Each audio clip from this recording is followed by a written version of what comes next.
नमस्कार विद्यार्थी बंधुगण मु डॉक्टर क्षीरोद चंद्र बेहेरा आपण मानकु माटी मटाळ उपन्यासर एक नूतन अध्याय को स्वागत जनाऊँ। विद्यार्थी बंधुगण आमे पूर्व अध्याय रे विशिष्ट उपन्यासिक गोपीनाथ महांती माटी मटाळ उपन्यासर कहानी आलोचना करथिले एवं से कहानी आलोचना प्रसंग रे मु एहार तात्विक आलोचना विश्लेषण आउ एक अध्याय करी बोली आपण मानकु प्रतिश्रुति प्रदान करथिली। एही अध्याय रे सेही विशिष्ट उपन्यास माटी मटाळर तात्विक आलोचना करी। यही आलोचना आपण मानक मनरे जिज्ञासा सृष्टि करिवो, अवबोध सृष्टि करिवो एवं गोटे उपन्यास को किपरि दृष्टिभंगी रे अध्ययन करा जाए, पाठ नुहे अध्ययन करा जाए, विश्लेषण करा जाए, से संपर्क रे मु किछि सूचना प्रदान करिवि। ए चिंतन मो निजस्व दीर्घ जीवनर अभिज्ञता द्वारा प्रस्तुत एवं यह को आधार करी आपण माने जे कोनसी परीक्षार सर्वभारतीय हो बा ओडिशा स्तर रे होतुवा लिखित परीक्षार उत्तर आपण माने प्रदान करिवे। आसंतु माटी मटाळ उपन्यासर तात्विक विश्लेषण आरंभ करिवा। आधुनिक साहित्यर समग्र विश्व साहित्य रे आपण मानकु मु कहि देबा पई चाहूची, समग्र विश्व साहित्य रे जो आधुनिकता सृष्टि हला से आधुनिकता रो सबुठु बड़ अवदान होची गद्य। आधुनिक साहित्य गद्यमय हला। आधुनिक साहित्य पूर्वरु जो प्राचीन साहित्य थिला, मध्ययुगीय साहित्य थिला, ताहा थिला मध्य युगीय साहित्य थिला, ताहा थिला पद्यमय। जेतेबेले पद्यरे काव्य कविता लेखा जाउथला सेतेबेले कल्पना सेठारे प्राधान्य विस्तार करथला। जेतेबेले गद्य आसिला सेतेबेले वास्तवता और मानववाद प्राधान्य विस्तार कला। ये दुटी प्रथमे मन रखिबे। तेणु आधुनिक साहित्य सृष्टिर पश्चादरे दुईटी कथा प्रमुख भूमिका ग्रहण करछि। गोटे होछि वास्तववाद, कल्पना स्थान रे वास्तवता आसिला, ईश्वर स्थान रे मनीष आसिला एवं गोटे काल्पनिक राज्य स्थान रे गोटे वास्तव समाज आसिला, जीवंता मनीष माने आसिले एवं से जीवंता मनीष मानकु प्राधान्य दिया जाउथिबारु मानववादर स्वर शुभिला। आगुरु जोठी धर्म थिला, पाप पुण्य थिला, एठी वास्तव जीवनर अविकल चित्त प्रदान करिवा निमित्त आधुनिक साहित्य रे सचेष्ट हेले एवं सेही आधुनिक साहित्यर जेते गुड़ाए विभाग आसिला से विभागरु उपन्यास थिला सबुठारु वरिष्ठतम विभाग। एथिरे लेखकर स्वाधीनता थिला। नाटकरे अंक रहिला, नाटकरे मंच रहिला, नाटकरे अभिनय कौशलता रहिला, काव्ୟରେ ମଧ୍ୟ सेमती सर्ग रहिला, सेमती नायक नायिका रहिले, कहानी रहिले, किंतु उपन्यास रे लेखकर स्वाधीनता रहिला। एथिरे पृष्ठा संख्या सीमित नथिला, चरित्र संख्या सीमित नथिला बा लेखकर दृष्टिकोण रे कोनोसी संकीर्णता नथिला। तेणु उपन्यास को आधुनिक साहित्यर महाकाव्य बा प्रोज एपिक भावरे ग्रहण करागला, जेउठारे समाजर वास्तव चित्र, मानव जीवनर अंतरंग दृश्य उपस्थापन करिवार प्रभुत्व सुजोग रहिला। सेही पृष्ठभूमि रे माटी मटाळ उपन्यास रचना करा। तेणु माटी मटाळ उपन्यासर जेतेबेले आमे तात्विक विश्लेषण करिवा, मु आपण मानको बुझिबा निमित्त ସହଜ କରିବା ନିମିତ୍ତ ବୁଝିବାକୁ ସହଜ କରିବା ନିମିତ୍ତ ଏହି ତାତ୍ତ୍ୱିକ ବିଶ୍ଳେଷଣକୁ ମୁଁ 4ଟି ଭାଗରେ ବିଭକ୍ତିକରଣ କରିଛି। ଅନେକ ଭାଗରେ ବିଭକ୍ତିକରଣ କରାଯାଇପାରିବ। ତେବେ ଆପଣମାନଙ୍କୁ ଏହି ଉପନ୍ୟାସର ସାରାଂଶ ତାତ୍ତ୍ୱିକ ବିଶ୍ଳେଷଣ ମାଧ୍ୟମରେ ବୁଝାଇବାକୁ ଯାଇ ମୁଁ 4ଟି ଭାଗରେ ଏହାକୁ ବିଭକ୍ତ କରିଛି। ପ୍ରଥମ ଭାଗରେ ଏହାର ବା ମାଟିମଟାଳ ଉପନ୍ୟାସର ଗାଠନିକତା ସମ୍ପର୍କରେ ଷ୍ଟ୍ରକ୍ଚର ସମ୍ପର୍କରେ ମୁଁ ଆଲୋଚନା କରିବି। ଅନେକ ସମୟରେ ଆମେ ଯେତେବେଳେ ଓଡ଼ିଆ ଉପନ୍ୟାସର ଆଲୋଚନା କରୁଛୁ ବା ସାହିତ୍ୟରେ ବିଭିନ୍ନ ବିଷୟ ପ୍ରସଙ୍ଗ ଆଲୋଚନା କରୁଛୁ ତା ଷ୍ଟ୍ରକ୍ଚରକୁ ଆଦୌ ଆଲୋଚନା କରୁନାହୁଁ। କିନ୍ତୁ ଷ୍ଟ୍ରକ୍ଚର ହେଉଛି ବା ଗାଠନିକତା ହେଉଛି ବା ଗଠନ ଶୈଳୀ ହେଉଛି ଗୋଟେ ଗୁରୁତ୍ୱପୂର୍ଣ୍ଣ ଅଙ୍ଗ ଯେକୌଣସି ସାହିତ୍ୟ ସୃଷ୍ଟିର। କାହିଁକି ସାହିତ୍ୟ ସୃଷ୍ଟି ପଶ୍ଚାତରେ ଯେଉଁ କାହାଣୀଟି ଥାଏ, ଯେଉଁ ଉଦ୍ଦେଶ୍ୟଟି ଥାଏ, ସେହି ଉଦ୍ଦେଶ୍ୟଟି ଏକ ଗଠନ ମାଧ୍ୟମରେ ଗାଠନିକତା ମଧ୍ୟରେ ପ୍ରକାଶ ପାଇଥାଏ। କାହାଣୀର ଆବେଦନ, କାହାଣୀର ଭାବ ହିଁ ସୃଷ୍ଟି କରେ ବା ଆବଶ୍ୟକତା କରେ ଯେ ତାହା କେଉଁ ଫର୍ମରେ ବା କେଉଁ ଗଠନରେ ଆସିବ। ତାହା କବିତାରେ ଆସିବ କି ତାହା ଉପନ୍ୟାସରେ ଆସିବ କି ତାହା ନାଟକରେ ଆସିବ, କେଉଁ ମାଧ୍ୟମରେ ତାହା ପାଠକ ନିକଟକୁ ଆସିଲେ ତାହାର ଭାବଟି ଅତି ପ୍ରଭାବଶାଳୀ ଢଙ୍ଗରେ ବା ପ୍ରଭାବଶାଳୀ ଭାବରେ ପାଠକ ନିକଟରେ ଉପସ୍ଥାପିତ ହୋଇପାରିବ। ତେଣୁ ଗାଠନିକତା ହେଉଛି ଗୋଟିଏ ସାହିତ୍ୟ ସୃଷ୍ଟିର ସବୁଠାରୁ ମୁଖ୍ୟ ପ୍ରସଙ୍ଗ, ମୁଖ୍ୟ ଦିଗ। ତେଣୁ ମୁଁ ମାଟିମଟାଳ ଉପନ୍ୟାସର ଗାଠନିକତା ସମ୍ପର୍କରେ ଆଲୋଚନା କରିବି। ତାପରେ ପୃଷ୍ଠଭୂମି, କେଉଁ ଉଦ୍ଦେଶ୍ୟ ନେଇକି ଏହା ରଚନା କରାଯାଇଛି, କେଉଁ ପୃଷ୍ଠଭୂମିରେ ଏହା ରଚନା କରାଯାଇଛି ଏବଂ ତାହା ଭିତରେ କେଉଁ ସନ୍ଦେଶ ବା ବକ୍ତବ୍ୟ ରହୁଛି। ତୃତୀୟଟି ହେଉଛି ଏହା ଭିତରେ ଥିବା କାହାଣୀ ଓ ଚରିତ୍ର। କାହାଣୀ ଓ ଚରିତ୍ର ସେ ଗାଠନିକତାକୁ ବା ସେ ସନ୍ଦର୍ଶନ କେନ୍ଦ୍ରକୁ ବା ସେ ସନ୍ଦେଶକୁ ବା ବକ୍ତବ୍ୟକୁ କେତେ ଯଥାର୍ଥ ଭାବରେ ଉପସ୍ଥାପିତ କରୁଛନ୍ତି। ଏବଂ ଶେଷ କଥାଟି ହେଉଛି ଯେକୌଣସି ସାହିତ୍ୟ ସୃଷ୍ଟିରେ ତାହା ହେଉଛି ଲେଖକଙ୍କର ବକ୍ତବ୍ୟ ବା ସେ ସାହିତ୍ୟ ସୃଷ୍ଟିର ସମ୍ବାଦଟି କ'ଣ ଏବଂ ତାହା କେତେ ଯଥାଯଥ ଭାବରେ ପାଠକ ନିକଟରେ ଉପସ୍ଥାପିତ ହେଉଛି। ତେଣୁ ଆସନ୍ତୁ ଏହି 4ଟି ବିଷୟରେ ମୁଁ ଆଲୋଚନା କରୁଛି। ଆଲୋଚନା ଆଗକୁ ନେବା। ଗାଠନିକତା। ତେଣୁ ପ୍ରଥମେ ଉପନ୍ୟାସକୁ ମହାକାବ୍ୟ ବୋଲି କୁହାଯାଏ। ଗଦ୍ୟ ମହାକାବ୍ୟ, ଆଧୁନିକ ଜୀବନର ମହାକାବ୍ୟ ଏବଂ ସେହି ମହାକାବ୍ୟିକ ଶୈଳୀ ହିଁ ମାଟିମଟାଳ ଉପନ୍ୟାସର ସାରବତ୍ତା। ସବୁ ଉପନ୍ୟାସ ମହାକାବ୍ୟ ଶୈଳୀରେ ରଚନା କରାଯାଏ ନାହିଁ। ମହାକାବ୍ୟ ଆପଣମାନେ ଜାଣିଛନ୍ତି, ମହାକାବ୍ୟ ଗୋଟେ ଆଦର୍ଶକୁ ପ୍ରଖ୍ୟାପନ କରେ। ମହାକାବ୍ୟ ଗୋଟେ ଦେଶର କୁ ପ୍ରତିନିଧିତ୍ୱ କରେ। ତେଣୁ ସେହିପରି ଏଠାରେ ସେହି ମହାକାବ୍ୟ ଭଙ୍ଗୀରେ ମହାକାବ୍ୟିକ ଗାଠନିକତା ନେଇ ମାଟିମଟାଳ ଉପନ୍ୟାସରେ ରଚନା କରାଯାଇଛି। ତାହେଲେ ଏଥିରେ ଏହାର ପଶ୍ଚାତରେ କ'ଣ ରହିଛି ନା ବିଶ୍ୱ ରହିଛି, ବିଶ୍ୱାୟନ। ସମଗ୍ର ବିଶ୍ୱ ଚେତନାକୁ ଆଧାର କରି ମାଟିମଟାଳ ଉପନ୍ୟାସଟି ରଚିତ ହୋଇଛି ଏବଂ ଏଥିରେ ଦେଶ ବଡ଼ ହୋଇଛି। ଦେଶର ଯେଉଁ ସମସ୍ୟା ରହିଛି ସେ ସମସ୍ୟାକୁ ସମ୍ମୁଖ ଭାଗରେ ରଖାଯାଇଛି। ତେଣୁ 1960 ବେଳକୁ 3ଟି କଥା ସମଗ୍ର ବିଶ୍ୱରେ, ବିଶ୍ୱ ସାହିତ୍ୟରେ ଆଲୋଚିତ ହୋଇଛି ବା ସମଗ୍ର ବିଶ୍ୱ ସାହିତ୍ୟକୁ 3ଟି ଦିଗ ପ୍ରଭାବିତ କରିଛି। ଗୋଟିଏ ହେଉଛି ମାର୍କ୍ସବାଦ, ଗୋଟିଏ ହେଉଛି ଫ୍ରଏଡଙ୍କର ମନସ୍ତତ୍ତ୍ୱ ଏବଂ ତୃତୀୟଟି ହେଉଛି ଗାନ୍ଧୀବାଦ। ସମଗ୍ର ବିଶ୍ୱରେ ଅହିଂସା ଆନ୍ଦୋଳନର ସଫଳତା ପରେ ସମଗ୍ର ବିଶ୍ୱରେ ଗାନ୍ଧୀବାଦ ପ୍ରତି ସମସ୍ତ ବିଶ୍ୱ ଚିନ୍ତକଙ୍କର ଦୃଷ୍ଟି ଆକର୍ଷଣ ହୋଇଛି। ତେଣୁ ଏ 3ଟି କଥା, ଏ 3ଟି ଆଦର୍ଶକୁ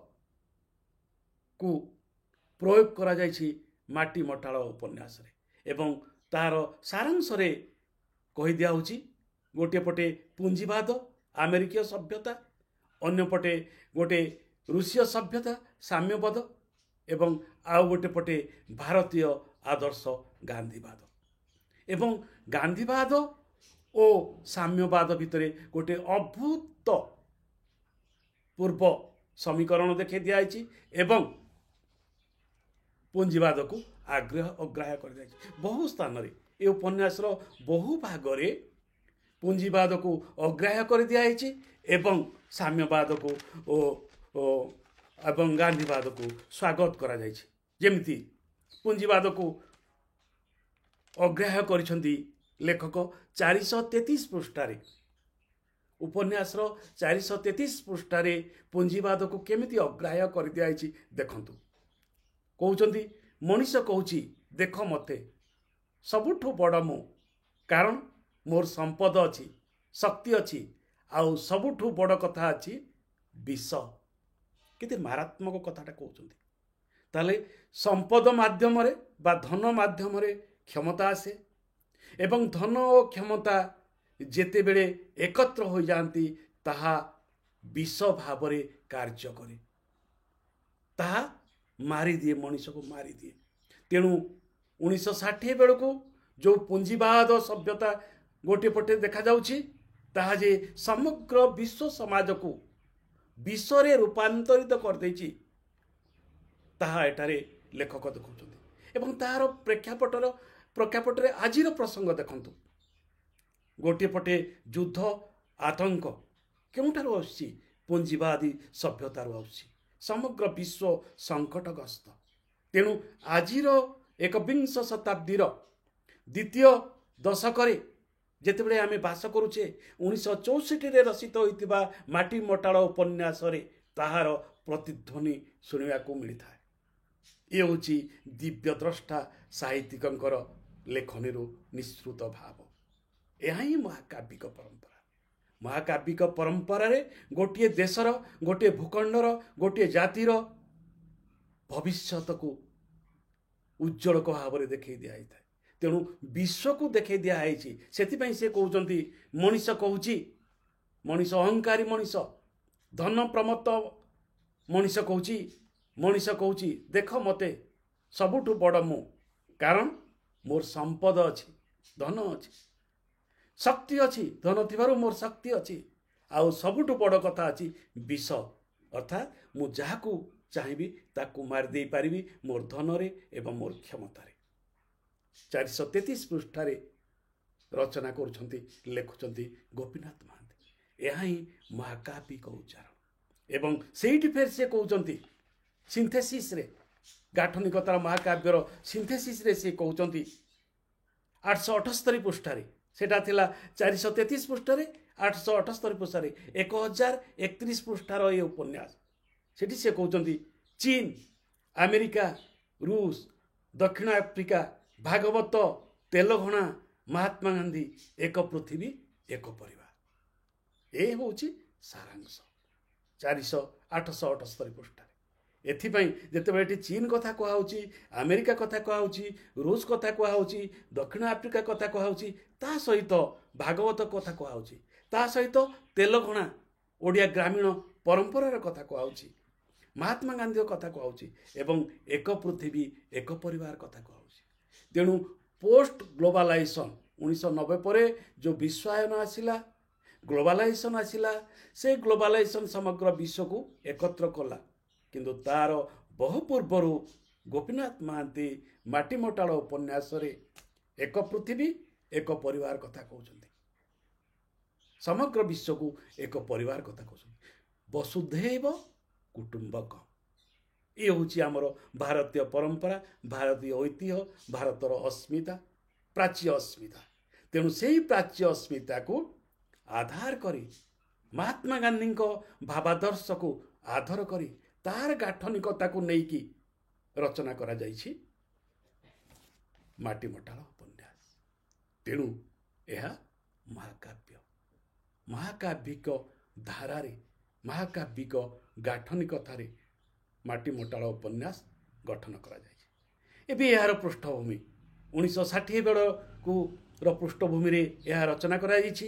ଯେତେବେଳେ ସାମ୍ୟବାଦ ଉପସ୍ଥାପିତ ହେଉଛି, ସାମ୍ୟବାଦ ପ୍ରଭାବ ବିସ୍ତାର କରାଯାଉଛି, ପୁଞ୍ଜିବାଦ ଏବଂ ସାମ୍ୟବାଦ ଭିତରେ ଗୋଟେ ସଂଘର୍ଷ ଚାଲିଛି ଏବଂ ସେହି ଭିତରେ ମଧ୍ୟ ଭାରତବର୍ଷରେ ଗାନ୍ଧୀବାଦର ଅଭ୍ୟୁଦୟ ଘଟୁଛି।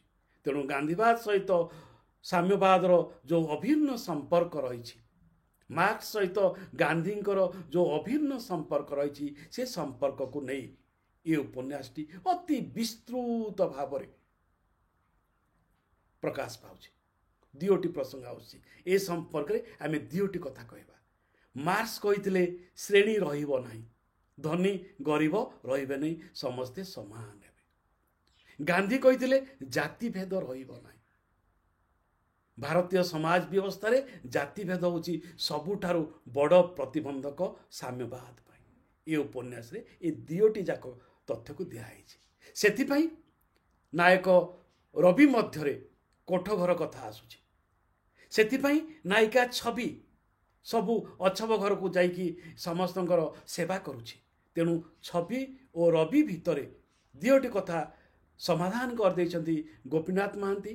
ନା ଜାତି ରହିବ ନା ଶ୍ରେଣୀ ରହିବ। ସେଥିପାଇଁ ସମବାୟ ତିଆରି ହେଇଛି, ସେଥିପାଇଁ କୋଠଘର ରହିଛି, ସେଥିପାଇଁ ଫୁଲସରା ଗାଁରେ ସମସ୍ତଙ୍କର ଜମି ଏକାଠି ଚାଷ ହୋଇଛି ଏବଂ ସମସ୍ତେ ତାର ଅଂଶୀଦାର ହୋଇ ତାର ଲାଭାଂଶ ନେଉଛନ୍ତି। ଠିକ୍ ଯେମିତି ରୁଷିଆର ୟୁନାଇଟେଡ୍ ସୋଭିଏତ୍ ସୋସିଆଲିଷ୍ଟ ରିପବ୍ଲିକ୍ ଯେଉଁ ରୁଷିଆ ଥିଲା USSR, ସେଇ ମଡେଲରେ ଫୁଲସରା ଗାଁଟାକୁ ଗୋପୀନାଥ ମହାନ୍ତି ତିଆରି କରିଛନ୍ତି। ତେଣୁ ଦେଖନ୍ତୁ, ଭୂଗୋଳରୁ ବାହାରି ଯାଇ, ଭାରତୀୟ ପରମ୍ପରାରୁ ବାହାରି ଯାଇ ଗୋଟିଏ ସମଗ୍ର ବିଶ୍ୱରେ ଯେଉଁ ପ୍ରତିଷ୍ଠିତ ଆଦର୍ଶ ସାମ୍ୟବାଦୀ ଆଦର୍ଶ ପ୍ରତିଷ୍ଠା ପାଇଛି, ତାହାର ଆଧାରରେ ଭାରତୀୟ ଦର୍ଶନ ଗାନ୍ଧୀବାଦକୁ ଯୋଡ଼ି ତାହାର ସମୀକରଣ କରି ଏ ଉପନ୍ୟାସଟି ରଚନା କରାଯାଇଛି। ତେଣୁ ଏଠାରେ ଅଛମାନଙ୍କୁ ହରିଜନମାନଙ୍କୁ ମୁଖ୍ୟ ସ୍ରୋତକୁ ଅଣାଯାଉଛି। ପୁଣି ଏକ ଶ୍ରେଣୀହୀନ ସମାଜ ଗଠନର ସ୍ୱପ୍ନ ଦେଖାଯାଇଛି ଏବଂ ତାହାର ମଡେଲ ଭାବରେ ରବିଙ୍କର ଫୁଲସରା ଜମିଦାରୀରେ ପ୍ରତିଷ୍ଠିତ ହୋଇଥିବା ଆଦର୍ଶ କୋଠଘର ବ୍ୟବସ୍ଥା କଥା ଅଣାଯାଇଛି।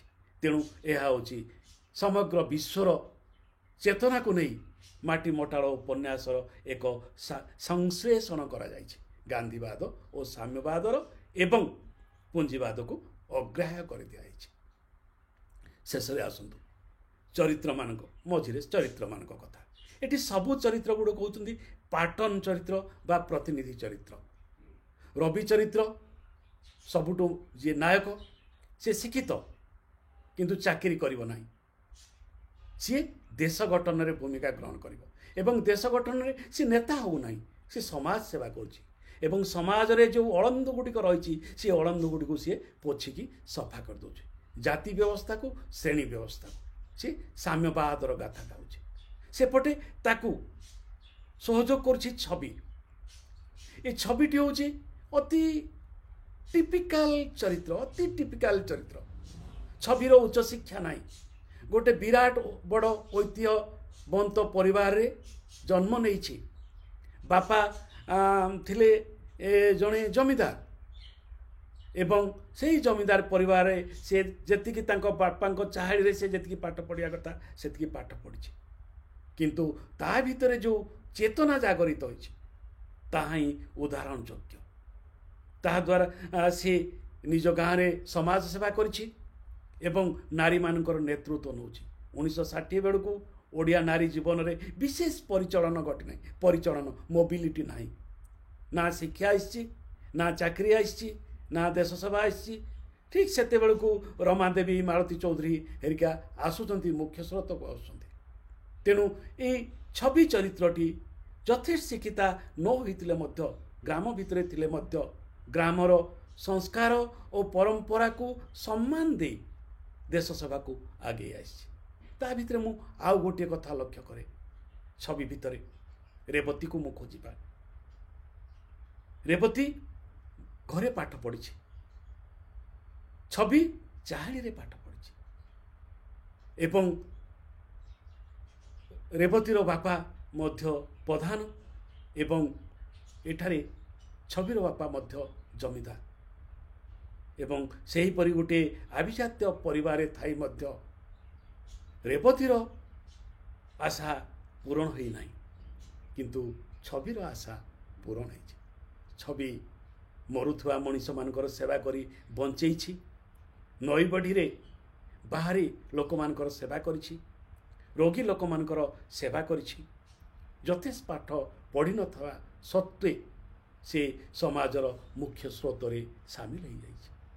ଏବଂ ସବୁଠୁ ବଡ଼ କଥା, ତା ଭିତରେ ଛବି ଭିତରେ ଯେଉଁ ପ୍ରେମ ରହିଛି ରବି ପ୍ରତି, ନା ସେଥିରେ ଆବିଳତା ଅଛି, ନା ସେଥିରେ ସଂକୀର୍ଣ୍ଣତା ଅଛି। ଗୋଟେ ମହନୀୟ ପ୍ରେମ ନେଇ, ମାନବବାଦର ପ୍ରେମ ନେଇ, ମଣିଷ ମଣିଷକୁ ଭଲ ପାଉଥିବାର ପ୍ରେମ ନେଇ ତାଙ୍କ ଭିତରେ ଗୋଟେ ଏକ ଆଦର୍ଶ ସମ୍ପର୍କ ଗଢ଼ି ଉଠିଛି। ତେଣୁ ହୁଏତ ରେବତୀର ପ୍ରେମ ସଫଳ ହୋଇନଥିଲା, କିନ୍ତୁ ଏଠାରେ ଗୋପୀନାଥ ମହାନ୍ତି ଛବିର ପ୍ରେମକୁ ସଫଳ କରିଦେଇଛନ୍ତି। ଗୋଟେ ପଟେ ରବି ସହ ପ୍ରେମ, ଆଉ ଗୋଟେ ପଟେ ମାନବ ଜାତି ସହ ପ୍ରେମ। ଏ ଦୁଇଟି ପ୍ରେମ ଅତି ଉତ୍କୀର୍ଣ୍ଣ ଭାବରେ, ଅତି ମାରାତ୍ମକ ଢଙ୍ଗରେ ଗୋପୀନାଥ ମହାନ୍ତି ବର୍ଣ୍ଣନା କରୁଛନ୍ତି। ଏବଂ ତା ଭିତରେ ନୀରବ ପ୍ରେମ, କେଉଁଠି ସେଟା କହୁନି, ସେ ପ୍ରକାଶ କରୁନି, ନିଜର କାର୍ଯ୍ୟ ଭିତରେ, ନିଜର ଶାରୀରିକ ଅଙ୍ଗଭଙ୍ଗୀ ଭିତରେ ତାହା ପ୍ରକାଶ ପାଉଛି, ଯେମିତି ପ୍ରକାଶ କରିଥିଲେ ଫକୀରମୋହନ ସେନାପତି। ତେଣୁ ଫକୀରମୋହନ ସେନାପତିଙ୍କ ପ୍ରେମ ଭାବନାକୁ ଗୋପୀନାଥ ମହାନ୍ତି ଆଉ ଏକ ଭିନ୍ନ ଢଙ୍ଗରେ ମାଟି ମଟାଳ ଉପନ୍ୟାସରେ ବର୍ଣ୍ଣନା କରିଛନ୍ତି ଛବି ଓ ରବି ଚରିତ୍ର ମଧ୍ୟରେ।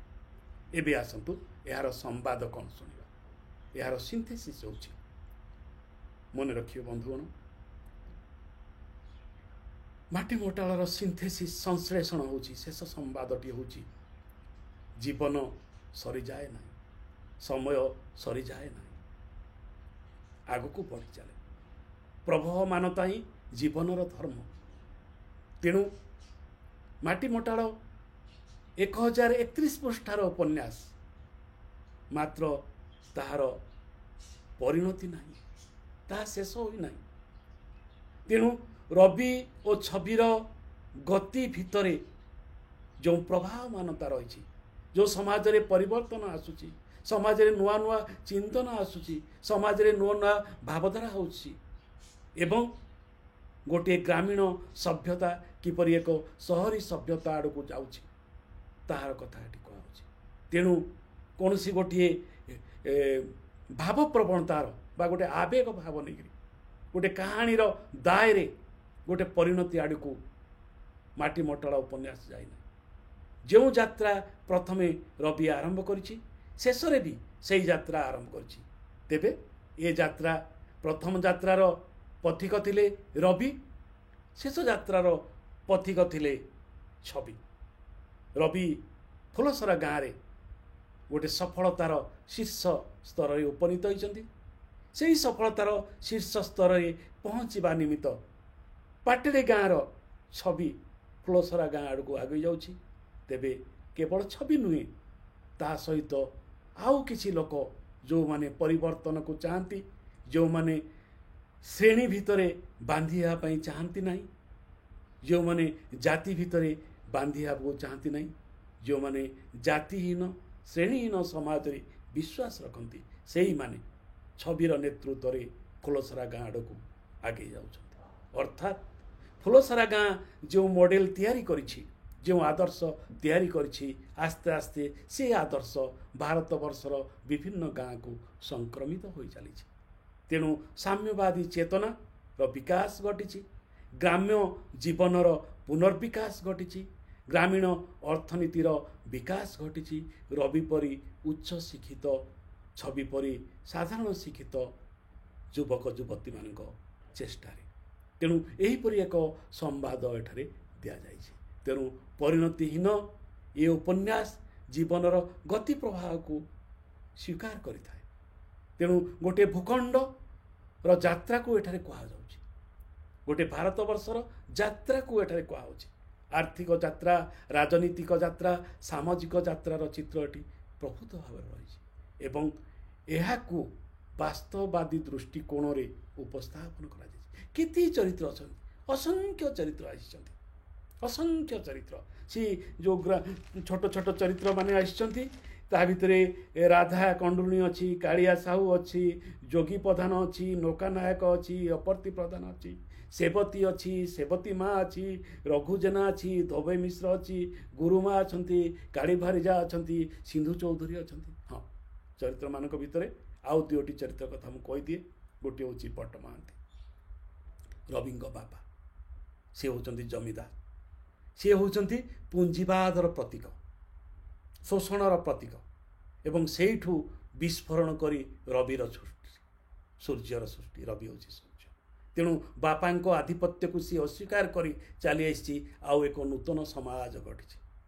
ତେଣୁ ପୁଞ୍ଜିବାଦ ଯେ ନଷ୍ଟ ହେବ, ପୁଞ୍ଜିବାଦର ଭବିଷ୍ୟତ ଯେ ସରି ସରି ଆସୁଛି, ତାହା ବଟ ମହାନ୍ତି ଚରିତ୍ର ମାଧ୍ୟମରେ ଲେଖକ ପ୍ରକାଶ କରୁଛନ୍ତି। କାରଣ ବଟ ମହାନ୍ତିର ଅସ୍ତିତ୍ୱ ଆଉ ଉପନ୍ୟାସରେ ନାହିଁ, ମଝି ପର୍ଯ୍ୟନ୍ତ ରହିଛି, କାହାଣୀର ମଝି ପର୍ଯ୍ୟନ୍ତ ରହିଛି ଏବଂ ସେଇଠି ତାଙ୍କୁ ଶେଷ କରିଦେଉଛନ୍ତି। ରହିଯାଉଛି ସେ ଘର ଭିତରେ।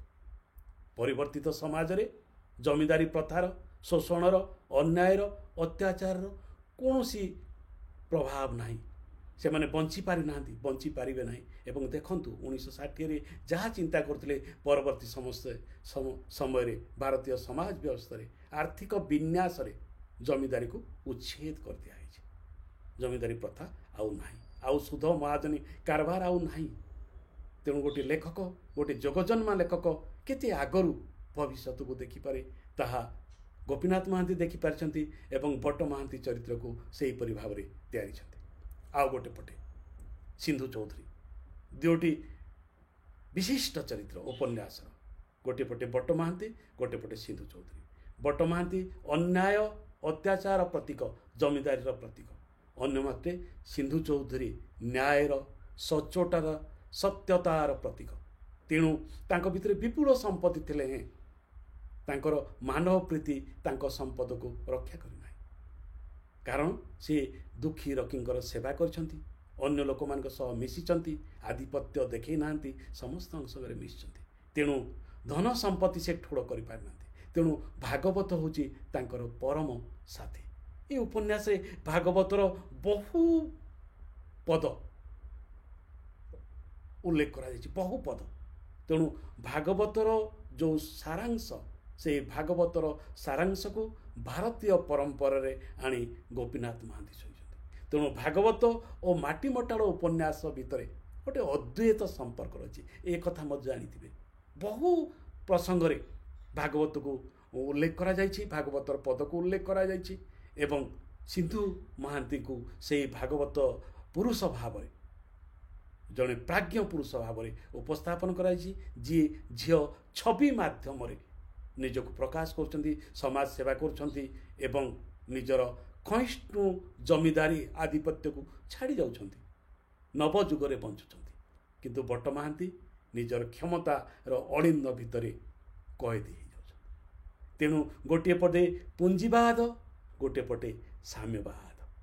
ଏଇ ପୁଞ୍ଜିବାଦ ଓ ସାମ୍ୟବାଦର ଲଢ଼େଇ ଭିତରେ ପୁଞ୍ଜିବାଦ ପରାସ୍ତ ହେଉଛି, ଜମିଦାରୀ ପରାସ୍ତ ହେଉଛି, ସାମ୍ୟବାଦୀ ଆସୁଛି, ଗଣତନ୍ତ୍ର ହେଉଛି, ମାନବ ପ୍ରୀତି ଆସୁଛି ଏବଂ ଗୋଟେ ଅନାବିଳ ପ୍ରେମ, ମଣିଷ ମଣିଷ ଭିତରେ ଯେଉଁ ଭଲ ପାଇବା ରହିଛି, ସେଇ ଭଲ ପାଇବାର ଗାଥା ମାଟି ମଟାଳ ଉପନ୍ୟାସରେ ଉପସ୍ଥାପିତ ହେଉଛି। ତେଣୁ ଏହା ଏକ ଜୀବନବାଦୀ ଉପନ୍ୟାସ, ଏହା ଏକ ମାନବବାଦୀ ଉପନ୍ୟାସ, ଏହା ଗୋଟେ ସମୟର ଭାଷ୍ୟକୁ ଅତି ଅନ୍ତରଙ୍ଗ ଭାବରେ ଉପସ୍ଥାପନ କରାଯାଇଛି। ମାର୍ମିକ କାହାଣୀ ମଧ୍ୟରେ ଯେଉଁ ପ୍ରେମ କାହାଣୀ ରହିଛି, ସେ ପ୍ରେମ କାହାଣୀରେ ରହିଛି ନୈସର୍ଗିକତା, ଆଦର୍ଶ, ମଣିଷକୁ ଭଲ ପାଇବାର କାହାଣୀ।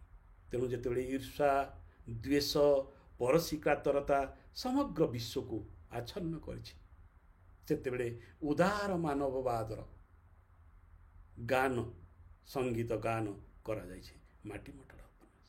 ତେଣୁ ଏହାକୁ ଆମେ ମହାକାବ୍ୟ କହିଥାଉ। ସମଗ୍ର ବିଶ୍ୱ ଭାବନା ସହିତ ଜଡ଼ିତ ହୋଇଛି ଓଡ଼ିଆ ଉପନ୍ୟାସ ଏବଂ ଗ୍ରାମ୍ୟ ସହିତ ମୁଖ୍ୟ ଧାରାକୁ, ବିଶ୍ୱକୁ ଜଡ଼ିତ କରିଛନ୍ତି ଏବଂ ଗ୍ରାମ ଜୀବନର ସମସ୍ତ ବିଶିଷ୍ଟତାକୁ ଅତି ମାର୍ମିକ ଭାବରେ ଏ ଉପନ୍ୟାସରେ ଉପସ୍ଥାପିତ କରାଯାଇଛି। ତେଣୁ ଏ ଦୃଷ୍ଟିକୋଣରୁ ସବୁଦିନେ ସର୍ବକାଳିକ ଆଲୋଚନା ପ୍ରସଙ୍ଗରେ ରହିବ ମାଟି ମଟାଳ ଉପନ୍ୟାସ। ସେଥିପାଇଁ ଏହାକୁ ଏକ ମଡର୍ଣ୍ଣ କ୍ଲାସିକ୍ ବା ଆଧୁନିକ ଧ୍ରୁପଦୀ ସାହିତ୍ୟ କହିଲେ ଅତ୍ୟୁକ୍ତି ହେବ ନାହିଁ।